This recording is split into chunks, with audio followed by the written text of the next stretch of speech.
சகோதரிகள் தாய்மார்கள் கேட்டுக்கிறாங்க. 2021 திமுக ஆட்சி வந்த பொழுது ஒரு ரேஷன் அட்டையின் மீது இருந்த கடன் 2,04,000 ரூபாய். இன்னைக்கு 2025 ஜனவரி மாசத்துல இன்னைக்கு நாம் பேசக்கூடியது ஒரு ரேஷன் அட்டையின் மீது இருக்கக்கூடிய கடன் 4,54,000 ரூபாய்.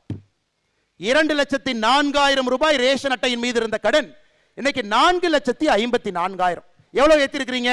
2,50,000 ரூபாய் ஒரு ரேஷன் அட்டையின் மீது ஒரு குடும்பத்தின் மீது கடனை ஏத்திட்டு பொங்கலுக்கு எவ்வளவு கொடுத்தீங்க? 2026 22 0 பொங்கலுக்கு ₹1 கொடுக்கல. 2023 எவ்வளவு கொடுத்தீங்க? 1000 ரூபாய். 2024 எவ்வளவு கொடுத்தீங்க? 1000 ரூபாய். 2025 எவ்வளவு கொடுத்தீங்க? 0. 2026 எவ்வளவு கொடுக்கறதா சொல்லியிருக்கீங்க? 3000.